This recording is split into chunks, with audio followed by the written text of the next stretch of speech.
জাল লাম পেশ জুল, এখানে ওয়াও আলিফ কিন্তু বাদ যাবে। অনেকেই বলে না ওয়াও আলিফ বাদ দিব, বাদ দিলে কি গুনাহ হবে না কি করব, এখানে কি পড়বো সাকিন বা তাসদিদ থাকলে সেই হরফ ধরতে হবে।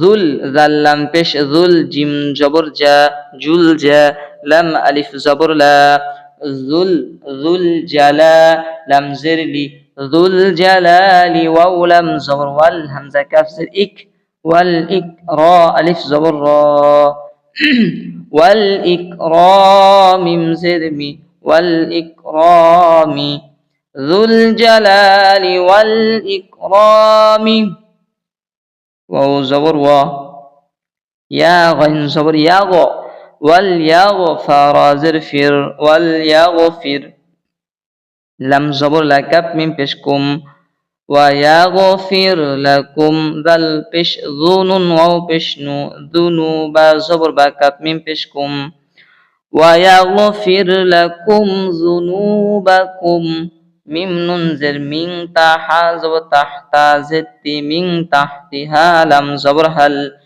মিন তাহতিহাল, হামজা নুন জবর আন, হা আলিফ জবর হা, আনহা, র পেশ রু, ওয়া ইয়াগফির লাকুম যুনুবাকুম মিন তাহতিহাল আনহার, মিন তাহতিহাল আনহার,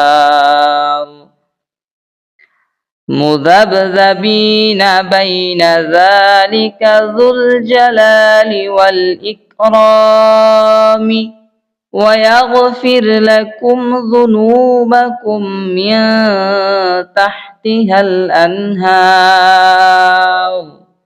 আলহামদুলিল্লাহ, আমরা একত্রে যে অক্ষর কটা পড়ার দরকার ছিল, উচ্চারণের দরকার ছিল, আমরা করেছি। অবশ্যই আপনি যদি মনোযোগ সহকারে ক্লাসটি দেখে থাকেন, আমি বিশ্বাসের সাথে বলতে পারি ইনশাআল্লাহ আপনি অবশ্যই শিখতে পারবেন এবং শিখেছেন, অনেক কিছু শিখেছেন। এখন আমরা দেখতে পাচ্ছি তাসদিদওয়ালা হরফ।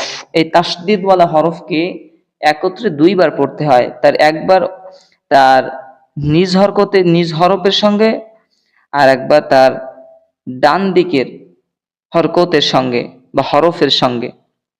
ঠিক আছে, তাসদিদওয়ালা হরফ দুইবার উচ্চারণ করতে হয়, তার নিজ হরকতের সঙ্গে এবং ডান দিকের হরকতের সঙ্গে।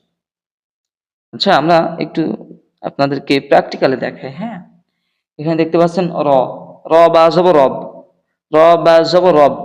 এখানে যদি সাকিন হতো তাহলে কিন্তু একটা হতো, র বা জবর রব, কিন্তু তাসদিদ হওয়ার কারণে আবার বা জবর বা